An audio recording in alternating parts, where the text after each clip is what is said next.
안녕하세요. 이번 시간에는 조직도 사용하기에 대해서 알아보도록 하겠습니다.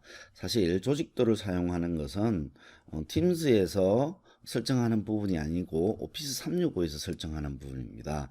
그래서 여기에서 꼭 다룰 필요는 없지만 제 동영상을 보시는 분께서 질문을 하셔서 제가 어떻게 조직도를 구성하는지 먼저 대답을 해 드려야 될 것 같아서 이 동영상을 먼저 찍고 나중에 추가적으로 팀즈에 대해서 설명드리도록 하겠습니다.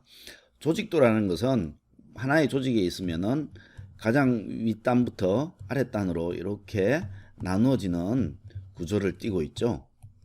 일반적인 조직도들은 다 이렇게 구성되어 있습니다.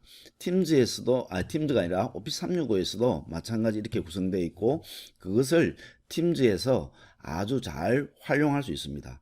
제가 보기에는 조직도를 활용하는 데 있어서 팀즈만큼 많이 활용 분야가 그리고 또 효과적으로 활용하는 분야가 없다고 생각될 정도로 조직도를 팀즈에서는 적극적으로 활용할 수 있습니다.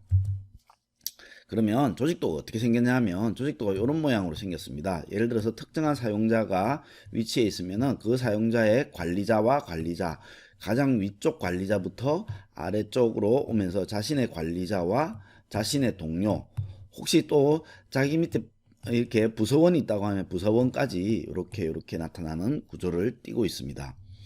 원래 조직도는 전체적으로 여기에 소속되어 있는 사람들, 다른 부서에 소속되어 있는 사람들도 나와야 되지만 팀즈에서는 자신이 소속되어 있는 부서와 부서의 위에 부분과 아랫 부분만 나온다는 거, 그것들이 특징입니다. 물론 자신의 부서에 있는 동료들도 같이 나오긴 합니다.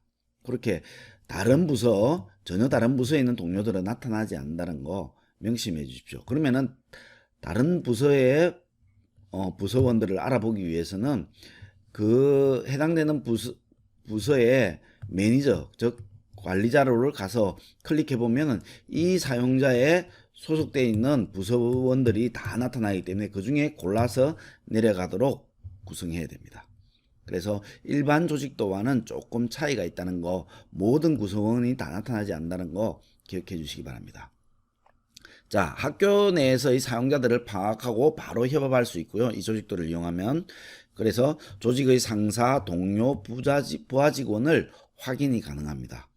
다른 부서의 직원은 딱 이렇게 눈에 보이진 않습니다. 없는 건 아니고요. 눈에 보이진 않습니다. 채팅, 메일, 모임, 파일 공유 등을 할 수 있고요. 상태를 확인할 수 있습니다. 각각의 여기 보시면은 상태 정보들이 나타나 있죠. 지금 로그인하지 않은 상태로 다 나타나 있습니다. 자, 이것을 이용하기 위해서는 팀즈에서 설정할 수 있는 부분이 아니고요. 오피스 365의 기능입니다. 조직도는요.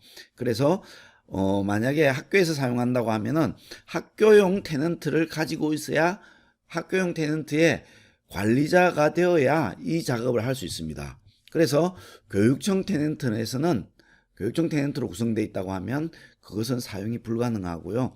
저희 학교에서는 예를 들어서 MARS라고 하는 이제 hs.kr이라고 하는 이는 자체 도메인, 이것을 우리 테넌트라고 하는데요. 이는 테넌트를 가지고 있어야 이 작업을 할 수 있습니다. 익센지 관리자 페이지에서 할 수 있고요.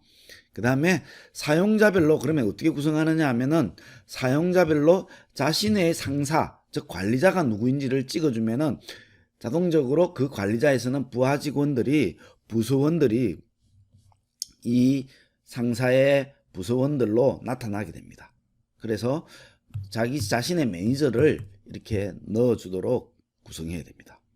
자, 그러면은 좀 뜬구름 잡는 이야기 같죠? 그러면 한번 실제 어떻게 구성하는지 살펴보도록 할까요?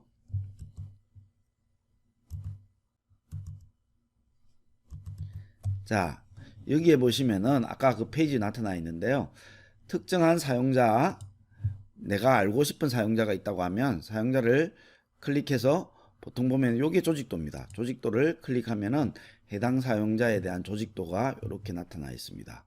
예를 들어서 서영섭 선생님 같으면은 지금 부서장이 교무기획부네요. 이렇게 하면은 이 선생님 또 예를 들어서 이대용 선생님의 상사가 누군지, 매니저가 누구인지, 그리고 그 부서원들이 누구인지가 이렇게 나타나고요.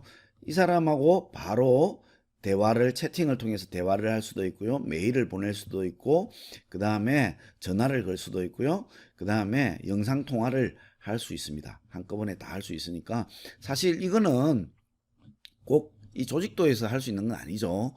보통 우리가 팀즈에 나와 있을 때도 마찬가지입니다. 이 사용자를 클릭하면 마찬가지로 이렇게 다 나타나죠. 자, 김상철 선생님을 클릭하면은 김상철 선생님은 인성상담부에 소속되어 있고요. 이렇게 구성되어 있습니다. 자, 관리자에서는 자신의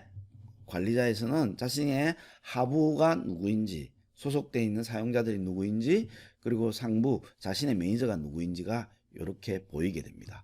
그러면 클릭하면은 또 이 사용자에 대한 매니저가 누구인지, 그리고 부서원이 누구인지 이렇게 구성되어 있습니다. 이것들을 적절하게 활용하시면 되는데요. 자, 이제 우리가 조직도를 어떻게 이용하면 되겠다, 이건 알고 있겠는데, 그러면 조직도를 어떻게 구성하는지를 한번 설명을 드리겠습니다.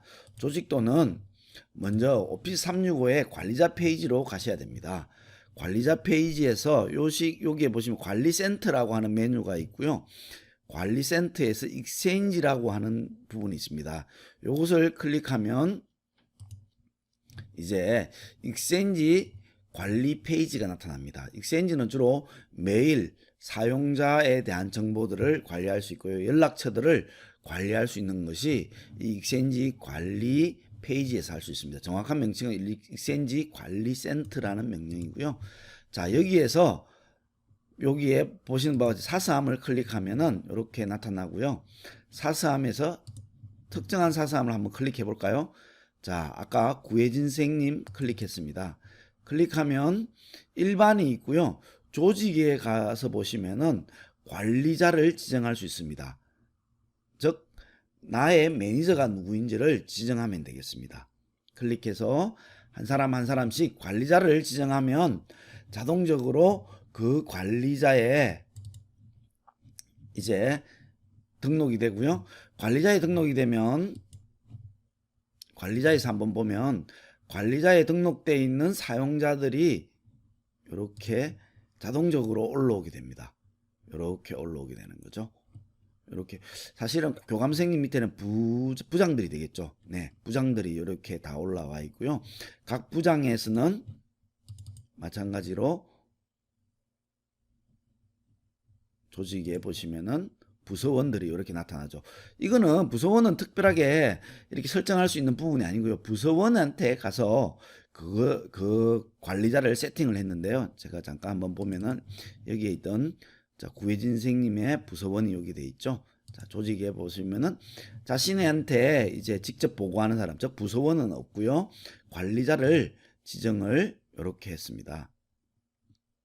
이렇게 해서 특정한 관리자를 지정하면 바로 그 관리자로 나타나고 요 조직도를 이용할 수 있게 되겠습니다. 다시 한번 어떻게 세팅하냐면 여기 관리센터에서 익스체인지를 클릭하고 그 다음에 사서함에 오셔가지고 사서함에서 가장 하부 사용자들부터 하시면 됩니다. 즉 부장이 아닌 부서원들부터 다 세팅을 하시면은 자동적으로 부서원들이 올라가고요. 그 다음에 부장들에서 교감생님, 행정실 같으면 행정실장님이 되겠죠. 행정실장님 되고 또 행정실장님과 교감생님은 교장생님을 관리자로 두시면은 전체 조직도가 다 완성되겠습니다. 그러면 다시 한번 조직도를 보면 교장생님은 행정실과 교감생님이 이제 부서원이 되고요. 교감생님은 또 특정한 사용자를 여러 부장들이 다 되겠죠. 여러 부장들 중에 특정한 부장을 클릭하면은 전체 조직의 형태가 다 이렇게 보이게 됩니다. 그러면 바로 이동해서 그 사용자와 채팅과 메일과 그리고 음성 통화를 함께 할 수 있게 되겠습니다. 자, 이번 시간에는 조직도를 구성하는 것에 대해서 살펴봤습니다. 감사합니다.